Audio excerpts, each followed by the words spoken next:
आप बीजेपी से जुड़े कैसे? और आप जब बीजेपी में आ गए थे एज अ कार्यकर्ता, वहाँ काम करने लगे थे, तो जिला अध्यक्ष आप कब बने? पहले जिला अध्यक्ष कोई डायरेक्ट नहीं बन जाता। हाँ, वही वही मैं आपकी जर्नी जानना चाहता हूँ कि एक नॉर्मल कार्यकर्ता से जिला अध्यक्ष कैसे बने आप? जब आप आम परिवार से आते थे तो आपके घर वालों ने कभी ये नहीं कहा कि ये सब छोड़ के कभी नौकरी पे ध्यान दो, कहाँ नेता नगरी के चक्कर में पड़े हो? वो है तामेश्वर मंदिर, जो एक पीठ है, बिल्कुल उसमें कुछ अराजक तत्वों ने इधर उधर करके कुछ गड़बड़ भी किया। उसको आने के बाद मैंने सबके साथ बैठकर उसको सुधारने का काम किया। जैसे कि मैंने सुना था कि पीछे कब्रिस्तान था, वहाँ काफी कब्रें पड़ी थी, तो आपने उसको हटवाया वहां से। वक्त का जो संशोधन बिल हो रहा है, वक्त हर जगह कहता था कि हमारी जमीन है, उन्होंने फर्जी तरीके से उसको अपना बना रखा था। तो मैंने जब उसमें कुछ गाड़ियां चलवाई तो वो कुछ लोग आए, फिर हम लोगों ने कहा, सब लोगों ने कहा, प्रशासन भी बैठा, बिल्कुल बिल्कुल, कि भाई आप सभी लोग बैठो, अगर आपकी है तो आपको मिलेगी, बिल्कुल हम बिल्कुल हटेंगे यहाँ से। एज अ जिला अध्यक्ष, एक जिला अध्यक्ष का काम क्या होता है? जैसे एक डॉक्टर का काम होता है इलाज करना, वकील का काम होता है वकालत करना, तो एक जिला अध्यक्ष का काम क्या होता है शहर में? एक जिला अध्यक्ष का काम सर्वप्रथम तो अपने संगठन का ही होता है। What are the powers of जिला अध्यक्ष? जिला अध्यक्ष की पावर क्या क्या होती हैं?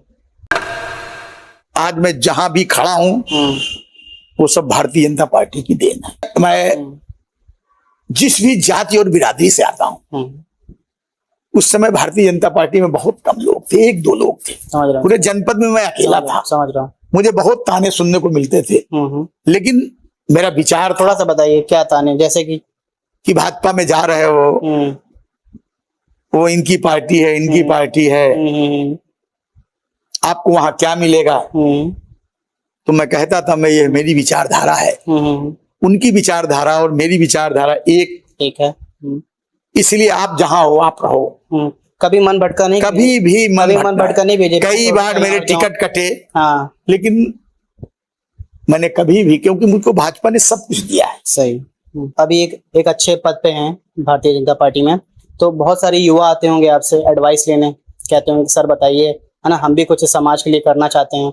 तो वो युवा जिनके किसी पॉलिटिकल बैकग्राउंड नहीं है, लेकिन वो भी उसके मन में भी है कि यार मैं भी समाज के लिए कुछ करना चाहता हूँ, but without power, without being in politics मैं कुछ कर नहीं पा रहा हूँ, तो वो युवा कैसे पॉलिटिक्स में आ सकता है without any political background? Sir, आप कश्मीर में हुए हिंदुओं पे अटैक्स के ऊपर आप क्या कहना चाहोगे? बोलते भेलपुरी खाने से मेरा पति साइड में था, एक इंसान है, उसने उसको गोली मार दी यहाँ पे। उसने बोला कि शायद मुस्लिम नहीं है, उसने उसको गोली मार दी। नहीं, आप टेंशन मत लो, अब बेटा आप यहाँ पे रहो, हम साथ में। मैडम, ये जो भहीद साहब है प्रेसिडेंट, आप टेंशन मत लो, मेरे पति का बच्चा लो, हम बचा देगा, कोई बात नहीं। भाई ठीक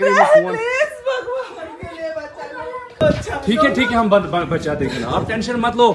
मैं आ रहा हूँ, मैं कहाँ पे आपका ये husband? Okay, don't worry. You okay? You need a water, sir? Sir, we'll manage. Just ask for help. Please, Okay, first you give the hands water, drop of water, take a drop of water. हम आ रहे हैं, आप tension, कोई बात नहीं, हम हैं, हम आ रहे हैं, आप टेंशन मत लो मैडम, हम आ रहे हैं। नहीं खुदाया,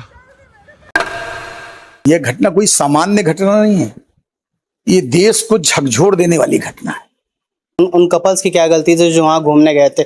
2 दिन पहले शादी हुई और 2 दिन बाद वो लोग जब वहां घूमने गए तो उसके पति को गोली मार दी, उस पत्नी के सामने। जो घटना हुई है उससे तो यही साबित होता है कि वो सनातनी थे, इसलिए हिंदू थे, इसलिए मारा है ना। वो आतंकवादी कहीं भी रहे, कहीं भी छिपे रहे दुनिया के किसी कोने पे, वो कल्पना भी नहीं कर सकते कि उनके साथ क्या होने वाला है। जब पहलगाम में उसकी बीवी के सामने उसके हस्बैंड को मार दिया गया, उसकी बीवी रोती रहेगी कि मेरे हस्बैंड को मार दिए, मुझे भी मार दो। आतंकवादी ने कहा कि नहीं, तुम्हें नहीं मारूंगा, जाओ मोदी को जाके कहो मैंने हिंदुओं को मारा है। पानी रोकना कोई सॉल्यूशन है? सुधरेंगे ये कुछ? ये पाकिस्तानी सुधरेंगे इनका पानी रोक देने सब बिल्कुल सुधरेंगे। काफी बदतमीज है ना, सुधर कहाँ रहे हैं, काफी चीजें की गई, नहीं सुधरेंगे तो उसकी तैयारी चल रही है, पूरी दुनिया देखेगी अपनी खुली आंखों से इस देश का प्रधानमंत्री क्या करने जा रहे हैं। कैसे हैं आप? बढ़िया, fine. Thank you very much हमें अपना समय देने के लिए। Thank you. तो सबसे पहले मैं ये अपनी ऑडियंस को मैं चाहता हूँ कि आप अपना थोड़ा सा इंट्रोडक्शन दीजिए, आप कौन है और आप क्या करते हो। मैं मुखलाल पाल वर्तमान में भारतीय जनता पार्टी का जनपद फतेहपुर का जिला अध्यक्ष हूं और संगठन के कामों में निरंतर लगा रहता हूं। मेरी संगठन में निष्ठा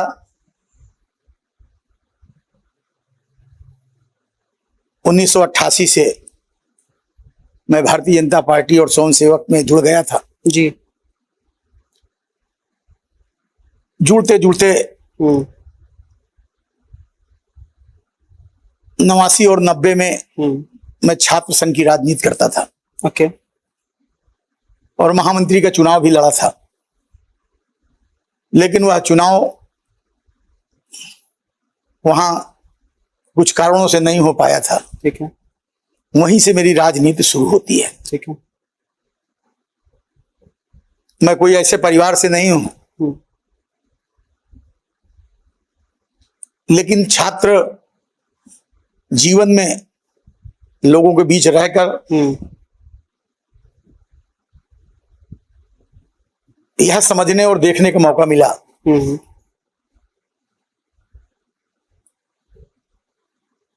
कि देश की जो राजनीति है वह छात्र जीवन से ही निकलती है। जी। तो मैंने सबसे पहला चुनाव छात्र जीवन से ही शुरू कर दिया था। तो मुझे ये बताइए कि आप बीजेपी से जुड़े कैसे? छात्र राजनीति से आपने स्टार्ट किया था, तो आप बीजेपी से कैसे जुड़े? वह समय भारतीय जनता पार्टी में बहुत कम लोग हुआ करते थे। जी। जिस समय आपने पॉलिटिक्स स्टार्ट किया था।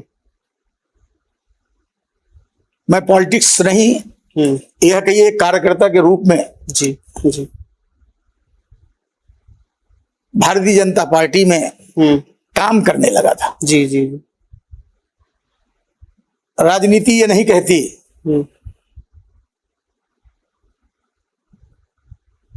कि हम सब लोग मिलकर, जो लोग भी आते हैं,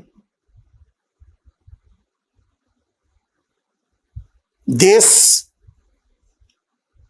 कैसे ठीक रहे, कैसे देश में जो लोग काम कर रहे हैं कैसे ठीक रहे, यह राजनीति कहती है। जी। इसलिए मेरी जो उस समय समझ थी, जी, उस समय जो सरकारें थी वो मेरे विचार से नहीं मिलती थी। जो मेरा विचार था और जो भारतीय जनता पार्टी का विचार था वो मेल खाता था। ओके। इसलिए मैंने भारतीय जनता पार्टी में कार्यकर्ता के रूप में उस समय काम करने लगा। बहुत बढ़िया, बहुत बढ़िया। तो सर, आप जैसे बीजेपी में आ गए थे, एज अ कार्यकर्ता वहां काम करने लगे थे, तो जिला अध्यक्ष आप कब बने? कैसे वो कैसे पहले जिला अध्यक्ष कोई डायरेक्ट नहीं बन जाता। हाँ, वही मैं आपकी जर्नी जानना चाहता हूँ कि एक नॉर्मल कार्यकर्ता से जिला अध्यक्ष कैसे बने आप? 91 में आदरणीय राधे श्याम जी को भारतीय जनता पार्टी का टिकट मिला था। ओके। उस समय एक लहर चल रही थी, वातावरण था राम मंदिर के भी नाम का,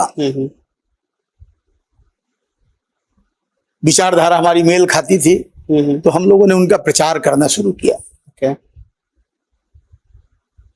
और वह दिन मुझको याद है, हम सब लोगों को तब कार्यकर्ता मिलते नहीं थे, तो हम लोग बल्लियां गाड़ा करते थे,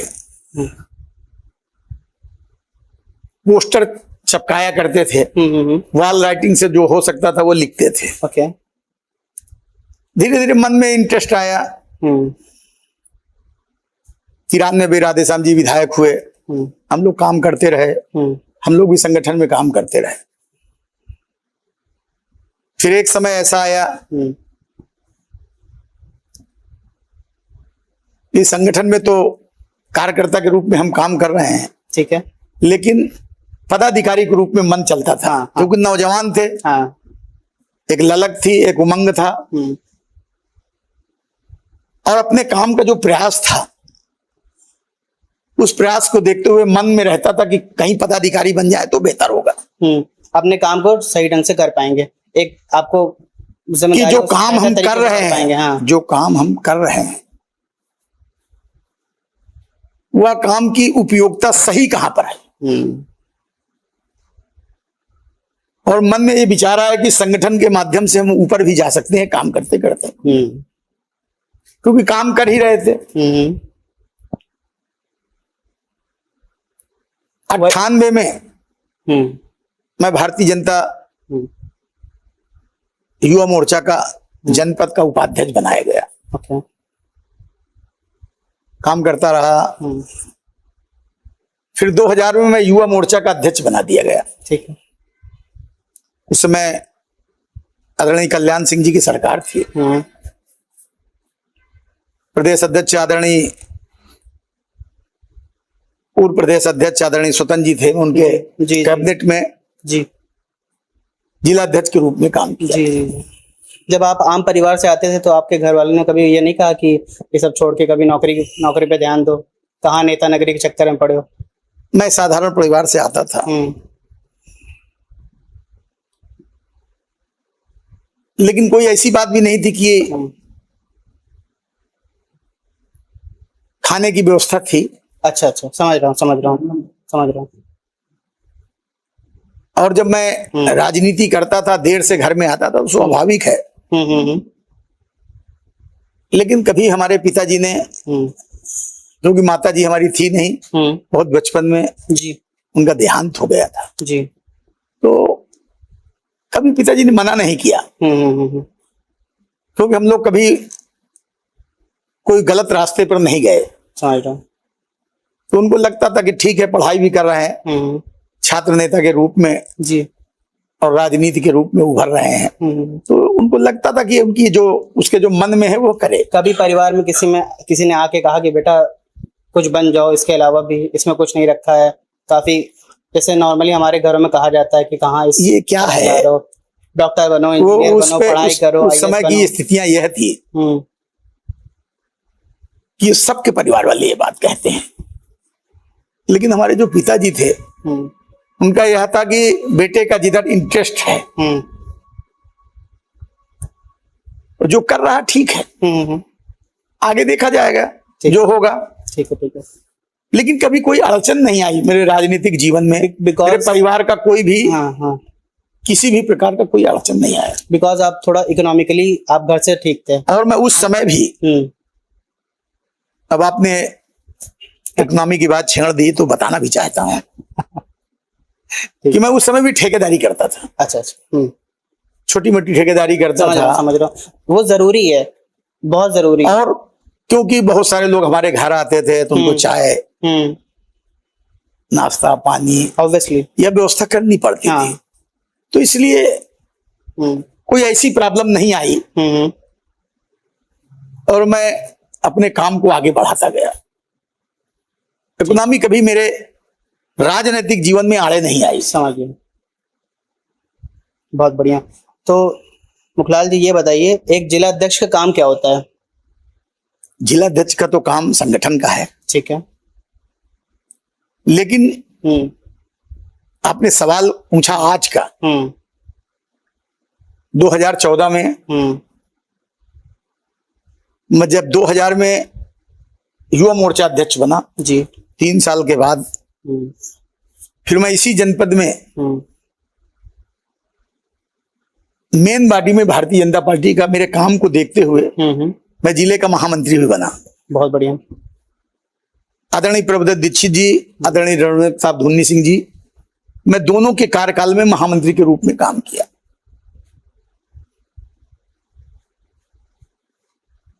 मेरे काम को देखते हुए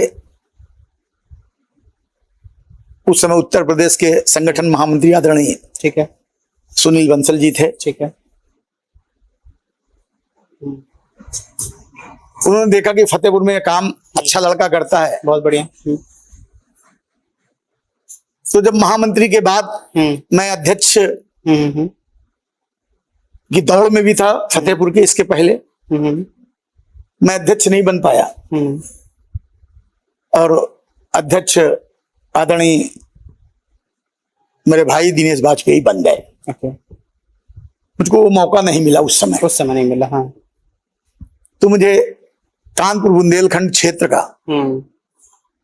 उस समय कानपुर बुंदेलखंड क्षेत्र था, उस क्षेत्र का मैं महामंत्री बना दिया गया। किस समय की बात कर रही हैं?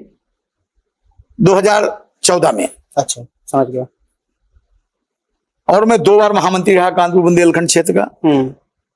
उसी को देखते हुए संगठन में क्षेत्रीय अध्यक्ष आदरणीय मानवेन जी थे। मैं जब 2 बार महामंत्री रहा तो मेरे काम को देखते हुए मैं सदस्य भी उत्तर प्रदेश पिछड़ा वर्ग का सदस्य भी बना दिया गया। मैंने सरकार के साथ भी 2 साल काम किया। फिर उसके बाद वो कार्यकाल जब खत्म होने का समय आया तो मुझसे पूछा गया कि क्षेत्र में काम करना है, तो मैंने कहा बिल्कुल करना है। ठीक है। तो मुझे क्षेत्र का पुनः क्षेत्रीय उपाध्यक्ष बना दिया गया। उसमें काम करता रहा, कंटिन्यूअस काम करता रहा। ठीक है। फिर उसी दौरान मैंने गोविंद नगर एक विधानसभा है कानपुर में, वहां से टिकट भी मांगने का प्रयास किया। ओके। इसी तरह यह क्रम चल रहा है। लेकिन आज सेटिस्फाई हैं आप? उसके बाद आप जिस जगह पे हैं? मैं हाँ। अभी तो मेरी बात ही नहीं खत्म हो रही। अच्छा, ठीक। उसके बाद यहाँ जिला अध्यक्ष की बात चल रही थी। फतेहपुर जनपद में कि अध्यक्ष किसको बनाया जाए, किसको न बनाया जाए। तो क्षेत्र से उठाकर मुझे मेरे गृह जनपद में पुनः मुझको जिला अध्यक्ष के रूप में ताजपोशी दी गई और आज मैं पूरी तरह से संतुष्ट हूं। 19 महीने मुझको हो गए हैं। मैं अपने संगठन के कामों में लगा रहता हूं और पूरा प्रयास करता हूं कि समाज के भी काम होते रहें, क्योंकि संगठन के अध्यक्ष के नाते और उसके साथ साथ मैं सनातनी भी हूं। एक लंबा अरसा बीत जाने के बाद मुझे लगता है जैसे हमारे फतेहपुर जनपद की शान भी है और पूरे जनपद की मर्यादा भी है। बिल्कुल। वो है तामेश्वर मंदिर, जो एक पीठ है। बिल्कुल बिल्कुल बिल्कुल। उसमें कुछ अराजक तत्वों ने इधर उधर करके कुछ गड़बड़ भी किया। उसको आने के बाद मैंने सबके साथ बैठकर उसको सुधारने का काम किया। जैसे कि मैंने सुना था कि पीछे कब्रिस्तान था, वहाँ काफी कब्रें पड़ी थी, तो आपने उसको हटवाया वहां से। क्या है, लोग दूसरी तरह से बात करते हैं। ठीक है। 1-2 कब्रें ऐसी थी जो किसी व्यक्ति की नहीं थी। कोई हमारी गाय, कोई हमारा जानवर, कोई बंदर अगर हो गया तो उसको वहां उन्होंने बनवा दिया था। समझ गया। लेकिन वो यही दर्शाते थे कि यहाँ कब्र, जो पहले का जो वो एरिया था, वो उस एरिया पे एक भ्रामक प्रचार था और इसी में वो 300 के ऊपर भी, मैं तो कह रहा हूं 500 सालों के ऊपर से उनका कब्जा था। अच्छा। और उनके पास कागज में कुछ नहीं था। मैंने कहा भाई इसके पहले कागज निकलाए जाएं। बिल्कुल। उसके जब कागज निकाले गए तो उनके कागज फर्जी पाए गए। जो आज संशोधन बिल में वक्फ का जो संशोधन बिल हो रहा है, वक्फ हर जगह कहता था कि हमारी जमीन है। उन्होंने फर्जी तरीके से उसको अपना बना रखा था। तो मैंने जब उसमें कुछ गाड़ियां चलवाई तो वो कुछ लोग आए, फिर हम लोगों ने कहा, सब लोगों ने कहा, प्रशासन भी बैठा। बिल्कुल बिल्कुल। कि भाई आप सभी लोग बैठो, अगर आपकी है तो आपको मिलेगी। बिल्कुल। हम बिल्कुल हटेंगे यहां से। एक तिथि तय हुई, सभी अधिकारीगण तहसील के बैठे, एसडीएम बैठे, कोतवाली में एक मीटिंग हुई, वहां 200-250-300 लोग बैठे, दोनों तरफ से हमारे लोग बैठे, उनके कागज सही नहीं पाए गए। ठीक है। तो वो हमको दे दी गई। मतलब हमको का मतलब मंदिर को दे दी। वो सरकारी था जो तालाबी नंबर था, और वो अभी रामेश्वर मंदिर के नाम से चढ़ भी गया है। अभी सरकार की तरफ से उसमें 50 लाख रुपया भी आया, जो अभी काम चल रहा है, और भी पैसा आने वाला है। तो इसी तरह काम करते करते हम लोग बहुत बढ़िया आगे बढ़ते रहे। बहुत बढ़िया बहुत बढ़िया। न्याय मिला? पूरी तरह से न्याय है। और अभी जो पीछे मंदिर के पीछे कुछ थी, वो कब्रिस्तान था, ये सही है, बिल्कुल था। ठीक है। लेकिन जब उसको हटाया गया तो हम लोगों ने उनसे मिलके उनको समझौते के तौर पे, बहुत सारे लोग हैं लड़ाने वाले, उनको भी भड़काने वाले, उनको भी कहा गया कि भाई अगर आपके पुरखों ने कोई गलती की है या हमारे पुरखों ने कोई गलती की है तो उसको सुधारा जाए। बिल्कुल। तो उन्होंने कहा भाई कैसे सुधारा जाए? तो हमने कहा इसका मतलब नहीं है कि अगर हमारे पिताजी उदाहरण के तौर पे वाइन पीते थे या दारू पीते थे, तो क्या हमारा बेटा भी पिएगा? कोई जरूरी नहीं है। अगर वो गलती कर गए तो हमको उसको सुधारना चाहिए। वो तैयार हुए और उनको हम जहां पोस्टमार्टम हाउस है उसके पास में जितनी जगह है ये, उससे दुगना उनको वहां हमने देने का काम। वो संतुष्ट हैं, उनके हलफनामों में दस्तखत हैं।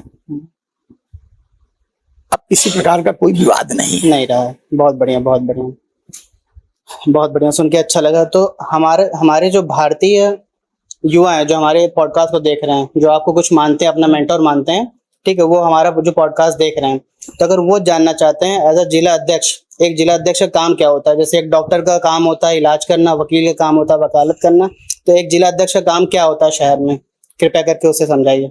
एक जिला अध्यक्ष का काम सर्वप्रथम तो अपने संगठन का ही होता है। ठीक है। पहली इकाई हमारी संगठन है। ठीक है। लेकिन संगठन में काम करते करते हमको समाज पे भी नजर रखनी है। बिल्कुल। क्योंकि समाज से ही वह लोग संगठन की तरफ निकल कर आते हैं। और भारतीय जनता पार्टी वह संगठन है जिनकी जो भी कार्यप्रणाली है अन्य समाज के लोगों की उनके संगठन पे निगाह रहती है। इसलिए अपने को साफ स्वच्छ बनाते हुए, लेकिन यह राजनीतिक क्षेत्र है, कहीं ना कहीं कोई थोड़ा सा डेंट तो लोग लगा ही देते हैं। ठीक है। हम संगठन के काम करने वाले हैं, हमें विचलित नहीं होना। ठीक है। जो हमारा पॉडकास्ट देख रहा है, कौन सी ऐसी प्रॉब्लम्स है जो आपके पास ला सकता है?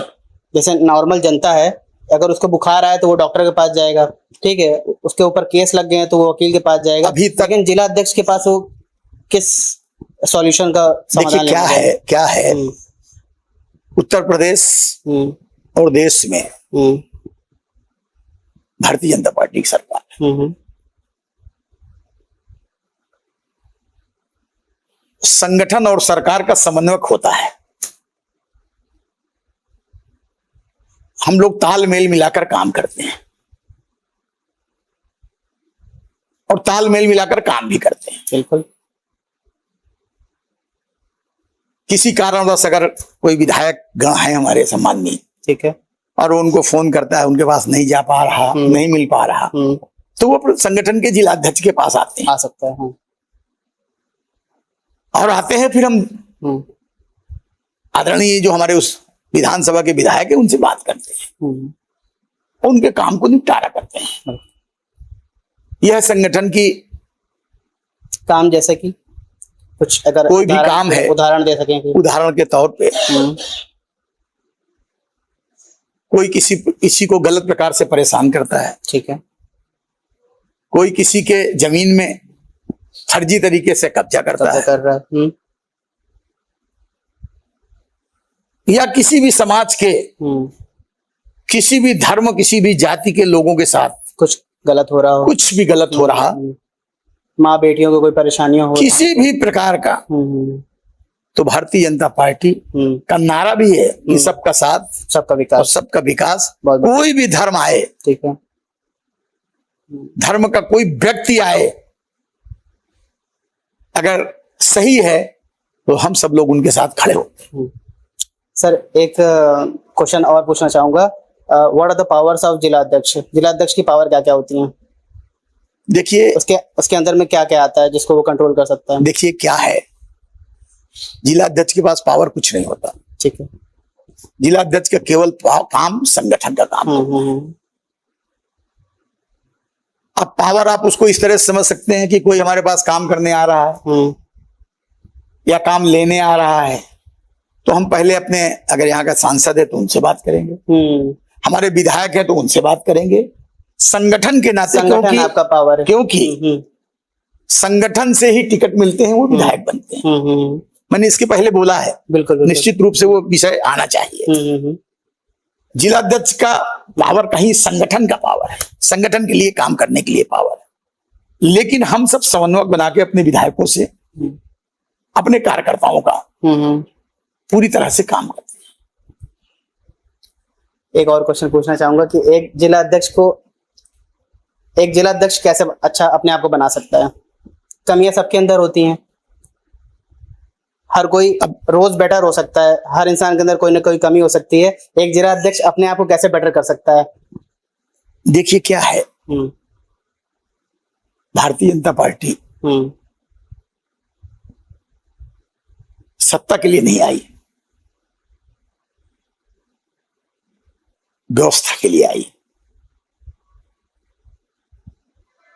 और मैं उस पार्टी का जिला अध्यक्ष हूं। तो अगर किसी भी प्रकार के कोई ऐसे गलत काम हो रहे हैं, तो भारतीय जनता पार्टी की तरफ आम जनमानस का, उनकी आंखें भारतीय जनता पार्टी की ओर निहारती रहती हैं कि जरा सा यह करें तो हम इनके खिलाफ कोई मोर्चा करें। और मैं तो कहूंगा, जो आपका सवाल है कि हमें जब अपने कामों में संतुष्टि मिले, हम जो काम करते हैं ईमानदारी के साथ, अपने अंदर झांकें। क्या उसको और बेटर किया जा सकता है? कैसे किया जा सकता है? अपने अंदर झांकें, ठीक है, कि हमसे सही कहां हुआ, गलत कहां हुआ, और सही को सही समझें, और गलत को गलत अगर समझ में आ रहा तो गलत कहें। और अगर हमसे कोई भूल हो गई, चूक हो गई, कोई गलती हो गई, तो उसमें सुधार करें। यह सब हमको संगठन में, भारतीय जनता पार्टी में सिखाया भी जाता है। इसलिए अपने से जो बन पड़े, हमको जो अच्छा लगे, अपने को जो अच्छा लगे, और समाज में लगे कि ये अच्छा काम हो रहा है, समाज के लोग आशीर्वाद दें कि नहीं इनका काम अच्छा है, तो अपने मन को, हृदय को संतुष्टि मिलती है। ठीक है। जैसा कि आपने कहा कि आप एक आम घर से आते हैं, ठीक है, तो कब आपको लगा कि मुझे राजनीति में जाना चाहिए? जब आप स्कूली दौर पे थे, छोटे से बड़े हो रहे थे, तो कब आपको लगा कि मुझे इस जगह जाना चाहिए? क्या है ये, तो मैं ये जो विषय तुम्हारा है, थोड़ा पर्सनल हो रहा है। ये विषय किसी को भी हो सकता है। मैंने इस विषय को इसलिए कहा कि किसी को भी ये विषय हो सकता है, क्योंकि जो राजनीतिक क्षेत्र है, मैं एक बार एक जगह, मैं उस विषय को जाना नहीं चाहता, मैं काम के लिए गया था,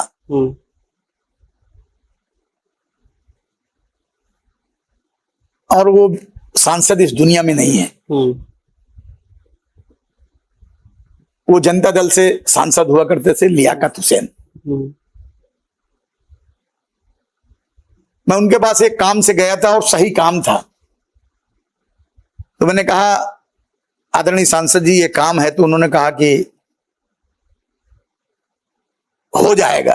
हम्म, लेकिन दूसरे दिन किसी के दबाव में आकर उन्होंने वो काम मेरा नहीं किया। वह विद्यालय का ही काम था। हम्म, तब मेरे समझ में आया हम्म, कि राजनीति से हम्म, सही चीज को सही कहा जा सकता है। किया जा सकता वो एक प्रेरणा मिली हम्म, कि कैसे काम को किया जा सकता है, कहां से किया जा सकता है। उसी समय एक मन आया कि छात्र जीवन में एक चुनाव लड़ा जाए। हम्म, बस चुनाव लड़ने के बाद जब जरा सी इस तरह की राजनीतिक कीड़े आते हैं तो स्वाभाविक है हम्म। कि मन आगे को बढ़ने को आप कहता है। आपने समाज में सही करने गए लेकिन आप वो नहीं कर पाए, तो आपको लगा कि नहीं राजनीति में जाना चाहिए, जब है ना, नहीं, समाज को इस नहीं। सही काम को मैं और बेटर तरीके से कर सकता हूँ। मैं समाज का काम नहीं था, वो मेरा व्यक्तिगत भी काम था, ठीक है। लेकिन उसमें पावर समझ में आई, हम्म, तो लगा कि इधर जाया जाए Importance of तो power। सही काम किया जा सकता है। मन में था उस समय, लेकिन ये आशा नहीं थी कि भारतीय जनता पार्टी मुझे आज यहां तक पहुंचा देगी। मुझको जो कुछ भी मिला, हम्म, आज मैं जहां भी खड़ा हूं, हम्म, वो सब भारतीय जनता पार्टी की देन है। बहुत बढ़िया। और जब से मैं सन 88 से पार्टी में आया हूं, हम्म,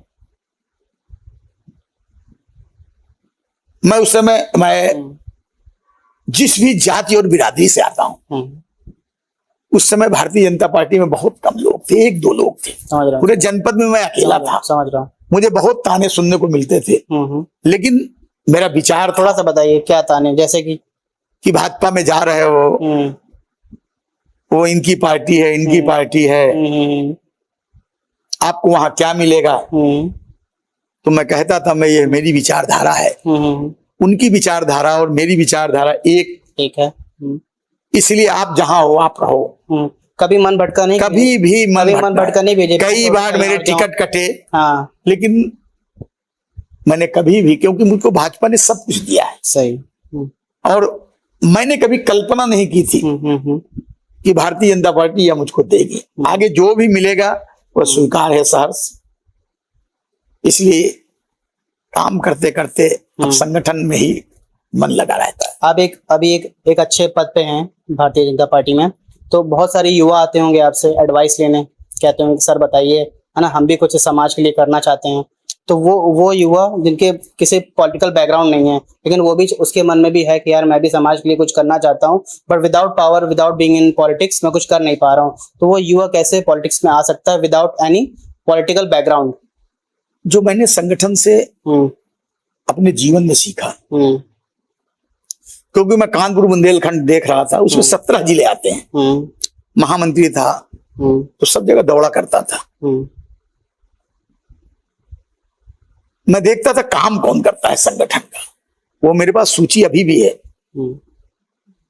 और उस समय था तो मैं आता था अपने क्षेत्रीय अध्यक्ष से बताता था कि अगर इस नौजवान को निकाला जाएगा तो संगठन का बहुत अच्छा काम है। समझ गया। क्योंकि मैं काम करते करते आया था। काबिलियत, काम और काबिलियत।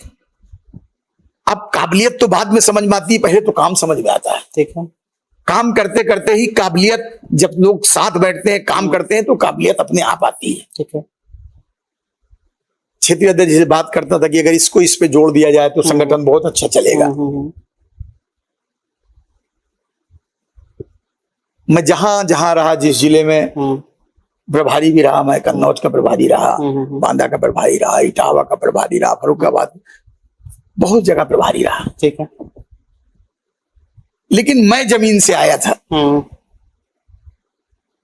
तो मुझे कार्यकर्ता पसंद था, ये टूटेगा नहीं, तो मैं हमेशा कार्यकर्ता को बढ़ावा देता था। तो वही बच्चा जब इस बच्चे को समझ में आ गया, ठीक है, कि काम से ही आगे बढ़ा जा सकता है, अगर आपके कोई फैमिली बैकग्राउंड ऐसा नहीं है, तो उसका पहला स्टेप क्या होना चाहिए? कैसे वो अपनी राजनीतिक शुरुआत कैसे कर सकते? जो भी लोग या जो नौजवान पहले अपने मन को ये समझे कि हमें जाना कहाँ है। ठीक है। देश में जो भी राजनीतिक दल है, मैं तो कहूंगा उन नौजवानों से कि पहले सभी राजनीतिक दलों की इतिहास को पढ़ें। ठीक है। ठीक है। और पढ़ने के बाद उनके जो राष्ट्रीय अध्यक्ष हैं, उनके जो नेता हैं, उनके विषय में भी जानकारी करें। फिर अपने मन को किस ओर जाना है, मन खुद जवाब देगा। अगर आप कि आपको किधर जाना है, वो मन आपको स्वतः बता देगा कि आपको किस दल में काम करना है। ठीक है। वही मन आपको ऊपर तक ले जाएगा। ठीक है। मैं हमेशा युवाओं से कहता हूं कि आप अपना काम करो, ईमानदारी से करो। हाँ बिल्कुल। एक न एक दिन वो समय आएगा कि आपको स्थान जरूर मिलेगा। ठीक है। अब उसने हिस्ट्री जान ली सारी, जितने भी राजनीतिक दल है उसके बारे में जाना समझा। ठीक है। उसके बारे में उसने एक पार्टी के बारे में मन बनाया कि मुझे यहाँ पे जाना है। तब अब उस समय में पैसा कितना इंपॉर्टेंट रोल प्ले करता है। देखिए क्या है, पॉलिटिक्स में पैसा तो हर जगह महत्वपूर्ण है। राजनीति में सक्सेस होने के लिए हर चीज में, कोई राजनीतिक क्षेत्र नहीं है। पैसा आपका एक अंग है, लेकिन एक मर्यादा तक। ठीक है। जो लोग राजनीतिक क्षेत्र में आते हैं, जो आज की पॉलिटिक्स है, आज की राजनीति है, जब आप संगठन में काम करोगे, पार्टी ये कभी नहीं कहती कि आप पूरा समय दो। पार्टी ये कहती है आप हमको 1 घंटे का समय दो, 2 घंटे का समय दो। ठीक है। आप अपने काम करो, अपने परिवार को देखो, पढ़ो लिखो। ठीक है। आपको अच्छा लगे कि यह पार्टी समाज और देश के लिए काम कर रही है, तब आप पार्टी ज्वाइन करो। अच्छा, पहले खुद को इतना बेटर बना लो ना, खुद का बिल्कुल। हाँ। लेकिन अगर आपको लंबे समय तक चलना है तो 1 घंटे 2 घंटे पूरे दिन में आप पढ़ने जाते हैं या कुछ जाते हैं, तो 1 घंटे का समय जहां आपकी विचारधारा मिल रही हो वहां आप काम करें। अपनी तैयारी कर रहे हैं उसको मत छोड़ो। आपका परिवार कमजोर, उसमें मेहनत करो। अपने काम करते करते लोग आपसे मिलेंगे, बहुत अच्छे लोग मिलते हैं। आप परिवार से कमजोर हो तो उनको उठाने का काम करेंगे। जब आप समाज में काम करोगे तो लोग सोचेंगे ये समाज का काम करने वाला, इस व्यक्ति को हमको उठाना है। पहले अपना काम बहुत जरूरी है, ये मस्ट है। अगर आपके पास कुछ नहीं है तब भी अपनी विचारधारा के साथ आधा घंटा 1 घंटा आके तब आप समाज से जुड़ोगे। और जब आप समाज से जुड़ोगे, समाज के बीच में बैठोगे तो लोग आपसे बताएंगे ठीक है कि बेटा ये काम कर लो। लोग मिलेंगे, सहयोग करने वाले, काम करने वालों को सहयोगी भी बहुत मिलते हैं। इसलिए पहले काम।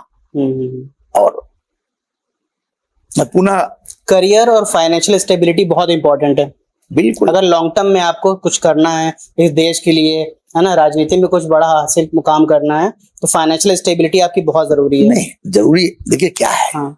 हमारे देश में अगर आप घर से ही परेशान रहोगे, देखिए क्या होता। मैंने आपसे पहली बात कहा, आप बात को या तो मेरी बात को आपने समझा नहीं। मैंने कहा परिवार को भी देखते हुए, परिवार को देखना है। पहले परिवार है, राजनीति उसके बाद है। पहले परिवार को देखना है, उसी में से 1 आधा घंटा निकाल के सब लोगों से संबंध बना के अपने परिवार की व्यवस्था को भी आगे बढ़ाना है। लेकिन पहले अपने परिवार को जरूर देखना। बहुत बढ़िया एडवाइस है। तो ये बताइए, जैसे कुछ लोग हैं जिनको पॉलिटिक्स में आना, तो उनके लिए तो आपने बहुत बढ़िया एडवाइस दे दिया। अब जो लोग पॉलिटिक्स में नहीं आना चाहते फिर भी इस देश के लिए कुछ करना चाहते हैं, वो कैसे जन सेवा कर सकें? देखिए क्या है, अभी भी बहुत सारे ऐसे लोग हैं जो हमारे पार्टी कार्यालय में नहीं आते, ठीक है। लेकिन जब मतदान होता है तो वह कार्यकर्ता से पहले पहुंच जाते हैं। यह उनकी विचारधारा है। हाँ। वो देख रहे हैं कि देश किसके हाथों में सुरक्षित है, देश कौन चला सकता है, कौन देश को बचा सकता है। और बहुत सारे ऐसे लोग भी हैं, जैसे मैं एक उदाहरण के साथ बात को करूंगा आपकी पूरी। कुछ लोग होते हैं जो दान करते हैं तो पर्ची कटा लेते हैं, कुछ लोग होते हैं जो गुप्त दान कराते हैं, कुछ लोग दिखावा करते हैं, कुछ लोग नहीं दिखावा करना चाहते, लेकिन वो समाज के महत्वपूर्ण अंग हैं। तो बिना राजनीति के भी जनसेवा बिल्कुल, समाज सेवा तो आप किसी समय भी कर सकते हैं। आपको कोई नजर आ रहा कि इसके कपड़े नहीं है, अगर आपके पास व्यवस्था है तो आप बिल्कुल करो ना, किसी संगठन की जरूरत नहीं है। बहुत सारे एनजीओ चल रहे हैं, क्या समाज संगठन के नाते चल रहे हैं क्या? बड़ी बड़ी जगह बैठे हैं, लोगों के लिए काम कर रहे हैं, चंदा इकट्ठा करते हैं, उससे समाज का काम करते हैं। भाई ईमानदारी, कपड़े, खाने की व्यवस्था, उससे भी समाज का, वो समाज में का एक विषय ही अलग हो गया, वह राजनीतिक परिदृश्य से अलग हो गया, लेकिन उसका क्षेत्र है तो उसमें भी उसका नाम है। आपके राजनीतिक कार्यकाल में कभी आपको ऐसा लगा कि सबसे स्ट्रगल भरा वक्त कब था आपका, सबसे कठिन समय कब था? देखिए, जो आज तक आपको हॉन्ट करता हो या याद आता हो, यार ये बहुत बुरा समय था मेरे जीवन में, ये प्रभु की अनुकंपा है और ये बहुत कम लोगों के साथ होती है। और मैं चाहता हूं प्रभु से कि मेरे जैसे ही सबको बनाए। कोई कठिन समय मेरे पास नहीं आया, मैं इसी तरह मस्ती से अपना काम करते आया भी है, तो मैंने उसको मन में कोई विचार नहीं आया, काम करते कर रहा हूं, करता रहूंगा। ये भी समय गुजर जाएगा, समय गुजर जाएगा, समय सब चलता रहता है। जैसे कृष्णा जी कहते हैं, अच्छा समय भी जाएगा और बुरा समय भी जाएगा। समय मैंने बोल दिया ना। हाँ। मैं भगवान से प्रार्थना करता हूं कि मेरे जैसे सबको बनाए। सर, आप कश्मीर में हुए हिंदुओं पे अटैक्स के ऊपर आप क्या कहना चाहोगे? सबसे पहले उन परिवारजनों जिनके ऊपर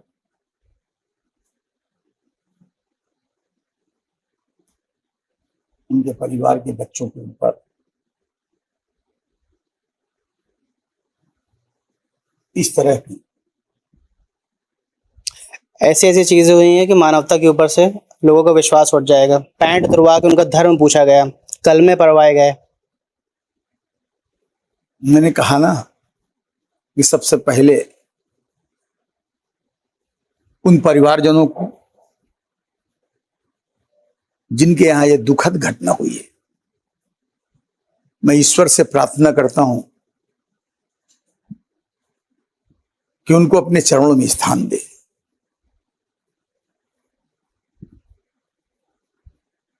लेकिन यह जो घटना हुई है, यह घटना कोई सामान्य घटना नहीं है, ये देश को झकझोर देने वाली घटना है। और मैं तो यह कहूंगा कि यह देश को नहीं, पूरी दुनिया को झकझोर देने वाली बात है। और इसका अंजाम वह होना चाहिए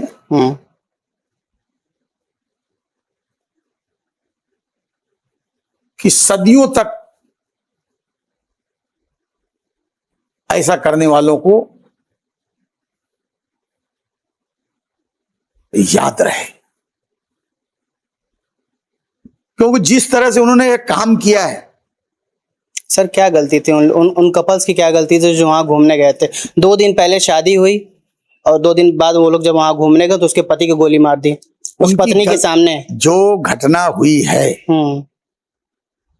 उससे तो यही साबित होता है कि वो सनातनी थे, इसलिए हिंदू थे, इसलिए मारा है ना। क्या हिंदू होना इतना बड़ा पाप हो गया? क्योंकि वो धर्म पूछकर उन्होंने गोली मारने का काम किया। और मैं उन लोगों से पूछना चाहता हूं कि जो लोग कह रहे थे कि आतंकवाद का कोई धर्म नहीं होता, तो आतंकवाद एक ही जात से क्यों आते हैं बार बार, एक ही धर्म से क्यों आते हैं बार बार? अगर धर्म नहीं होता तो वही इस्लाम के लोग, वही मुस्लिम समाज के लोग धर्म पूछकर गोली मार रहे थे। इस देश की एकता और अखंडता को धर्म और जाति में बांट रहे थे। और मैं धन्यवाद देना चाहता हूं देश के प्रधानमंत्री को कि जैसे ही उन्होंने इस घटना को सुना, उनका ट्रिप था कैंसिल करके वापस आ गए। वो अपनी सभी मीटिंगों को छोड़कर वापस आए। वो अपने देश वापस लौटे और उन्होंने कहा है कि कल्पना से परे होगा वो आतंकवादी कह भी रहा था, वो आतंकवादी कहीं भी रहे, कहीं भी छिपे रहे दुनिया के किसी कोने पे, वो कल्पना भी नहीं कर सकते कि उनके साथ क्या होने वाला है। मगर मैं आपके चैनल के माध्यम से भी बात कर रहा हूं। बहुत बड़ा फेसबुक है, जैसा मैं देखता हूं, फेसबुक की तरफ से अभी तक कोई टिप्पणी नहीं आई। फेसबुक में अगर कोई भी व्यक्ति जरा सा भी किसी भी धर्म के विषय में बात करता है तो उसको नोटिस चली जाती है। हाँ, तुरंत। बड़ी शर्म की बात, तुरंत वीडियो हटवाया जाता है। लेकिन जब सनातन पे बात आती है तो सब चुप्पी। मैं फेसबुक से भी कहूंगा, क्या यह जो घटना हुई है, यह जो कत्लेआम किया गया है, क्या अगर इसको भी कोई डाल रहा है, आईने की तरह लोगों को दिखा रहा है, तो यह गलत कर रहा है। बाकी पूरी दुनिया डाले, आपकी तरफ से कोई टिप्पणी नहीं आ रही। और मैं यूट्यूबरों से भी कहूंगा कि बहुत सारे गाने, बहुत सारे डांस अपने यूट्यूब में डालते हैं। मैं तो कहूंगा उन राष्ट्र प्रेमियों को, उन कवियों को जी, वो अपने गीत के माध्यम से कुछ देश को संदेश देने का काम करते हैं। उसी तरह ये यूट्यूब में आने वाले लोग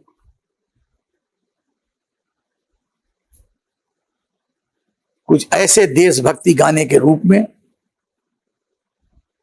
समाज को बताने का काम करें और उन लोगों की आंखें खोलें जो लोग देश को खंडित करने का काम कर रहे हैं। जब पहलगाम में उसकी बीवी के सामने उसके हस्बैंड को मार दिया गया, उसकी बीवी रोती रहेगी कि मेरे हस्बैंड को मार दिए, मुझे भी मार दो। आतंकवादी ने कहा कि नहीं, तुम्हें नहीं मारूंगा, जाओ मोदी को जाके कहो मैंने हिंदुओं को मारा है। इस पे सरकार का क्या कदम है? देखिए क्या है, सरकार अपना कदम उठा रही है। आज 1 हफ्ते होने वाले हैं, तो उसके क्या कदम उठाए जा रहे हैं? आपके चैनल के माध्यम से मैं उन देशद्रोहियों को कहूंगा देश को खंडित करने वाले लोगों को कहूंगा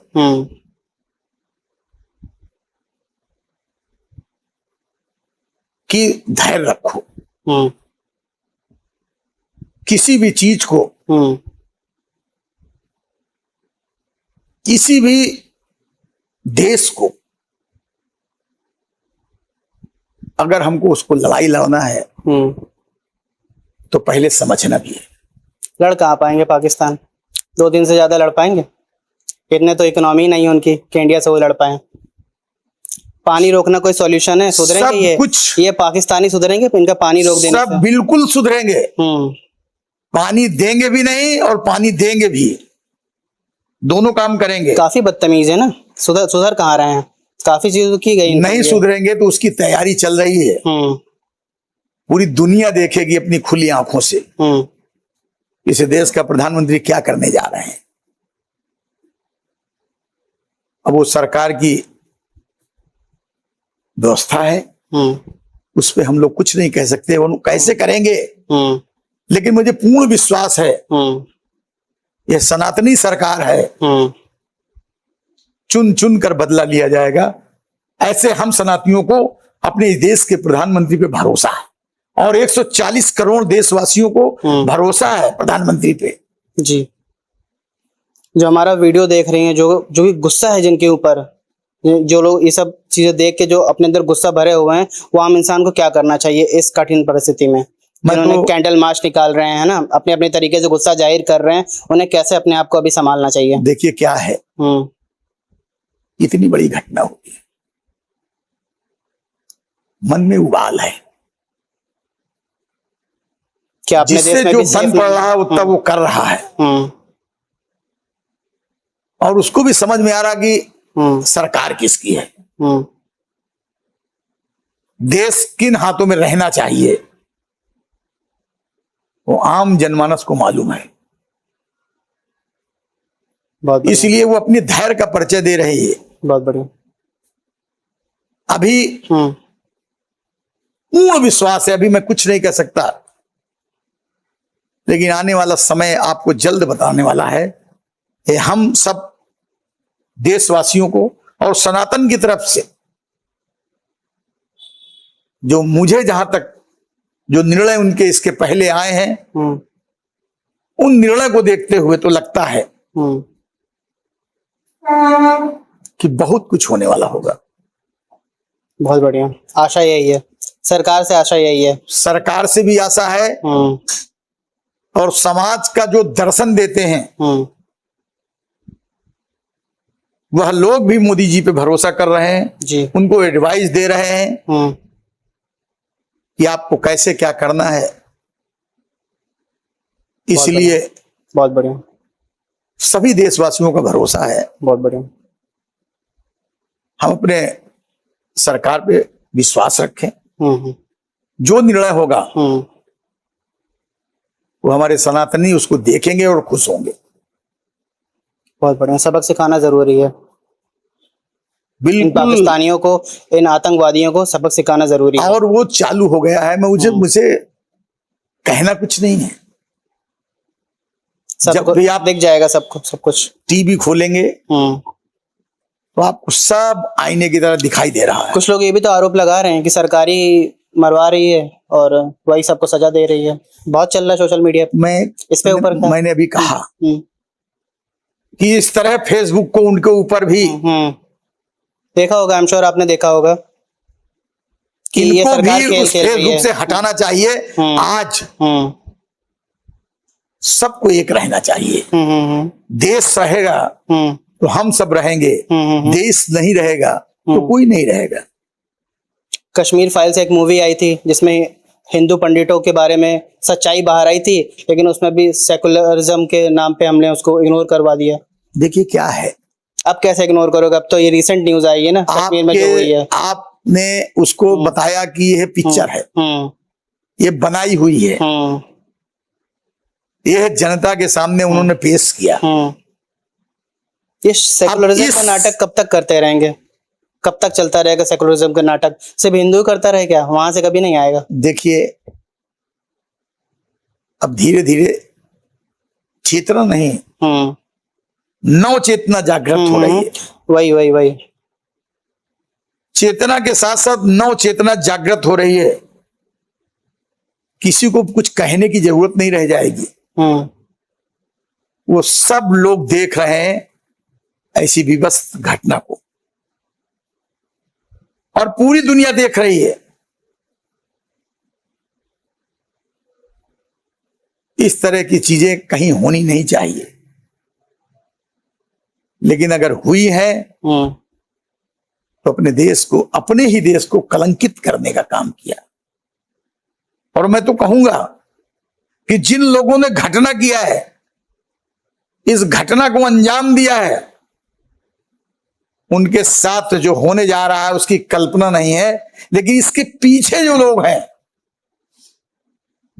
उनके साथ क्या होगा यह आपको आगे आने वाले समय में दिखाई देने वाला है। बहुत बढ़िया, आशा यही है। ठीक है सर, हमारे ये वाले सेगमेंट पूरा हो गया। अब लास्ट में कुछ मेन क्वेश्चन रह गए, आपकी एडवाइस, ठीक है, जिसमें हमने युवाओं के बारे में जो बात की थी कि वो कैसे आगे आ सकते हैं, उन पे कुछ क्वेश्चंस होंगे। उसके बाद एक रैपिड फायर जिसमें आपको 1 वर्ड या 1 लाइन पे आंसर देना होगा, उस पर आप बताएंगे। तो अभी पहले ये बताइए कि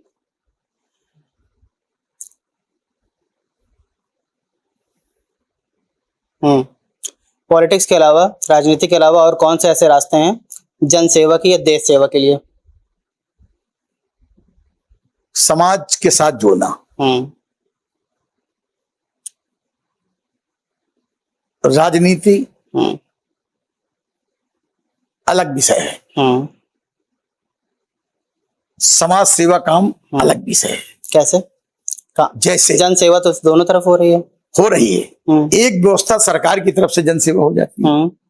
हम लोग अलग अलग क्यों हैं? हम लोग एक हो जाए तो देश ज्यादा जल्दी देखिए आगे नहीं बढ़ जाएगा। क्या है, सरकार की कुछ व्यवस्थाएं हैं, ठीक है, उन व्यवस्थाओं पे ही चलना है। हम जनसेवा अपने से भी करते हैं, लेकिन जो सरकार से व्यवस्थाएं हैं वो सब कुछ समझना पड़ता है कि हमें कैसे करना है। ठीक है, लेकिन जो हम सब लोग मिल बैठकर एकत्रित होकर सामूहिक बैठकर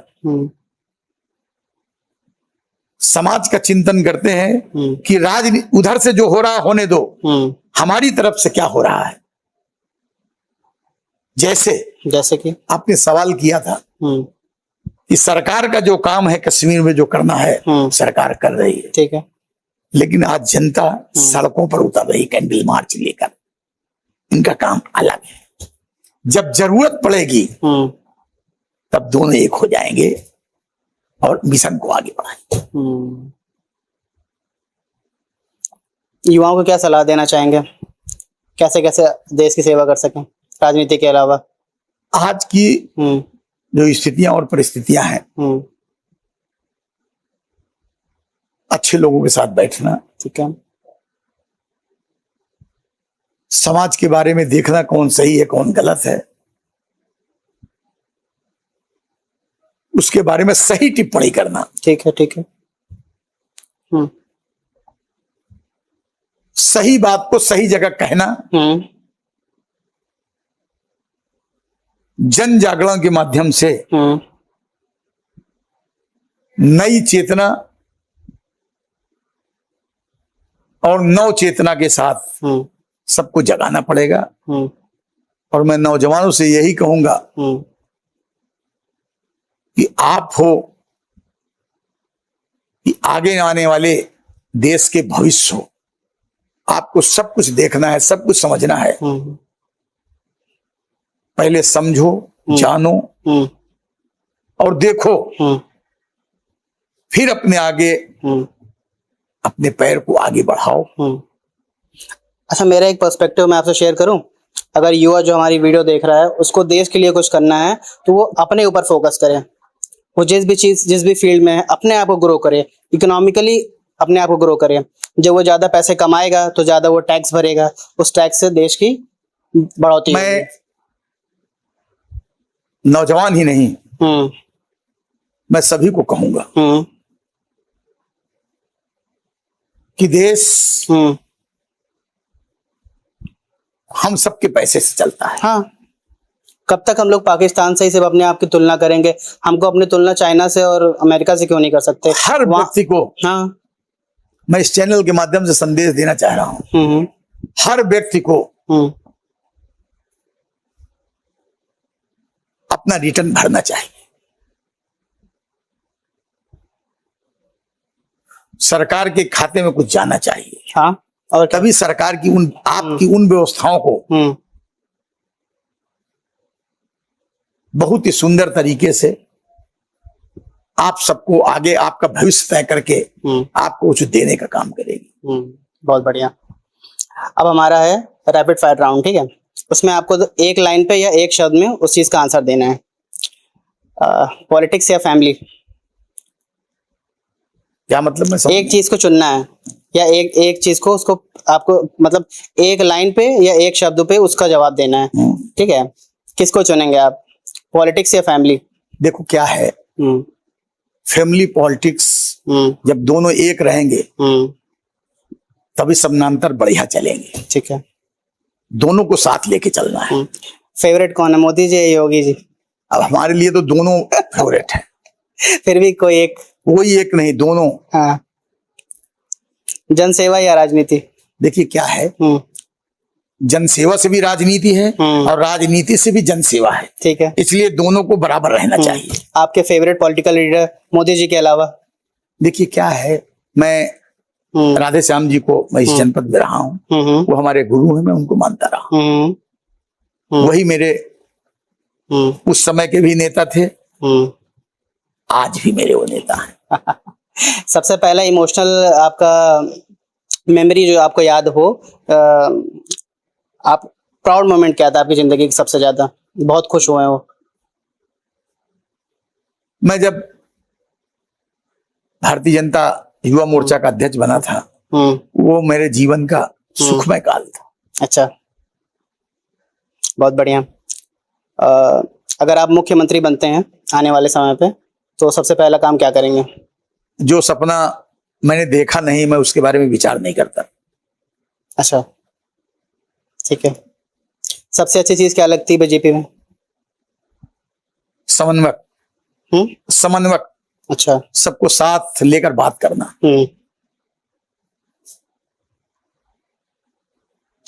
कभी कोई ऐसा डिसीजन था जिसको लेने के बाद करने के बाद आपको रिग्रेट हुआ ये नहीं करना चाहिए? अब ये व्यक्तिगत जीवन की चीजें हैं, जीवन में राजनीति में ही कोई ऐसा डिसीजन था जो आपको लगा कि नहीं, नहीं करना चाहिए? सब अच्छा रहा। सब अच्छा। जो भी मिल जाए उसको सहर्ष स्वीकार करना चाहिए। बहुत बढ़िया, बहुत बढ़िया। थैंक यू वेरी मच मुखलाल जी, हमारे पॉडकास्ट पे आए, अपना टाइम निकाला और अपना वैल्यूबल इनसाइट्स शेयर किए हमारे पॉडकास्ट में। Thank you very much. अगर फ्यूचर में कभी आपको ऐसा मौका मिले तो प्लीज जरूर वापस लौट के आइएगा। चलिए, हमारे युवाओं के लिए ऐसा ही एडवाइस देने के लिए। Thank you very much.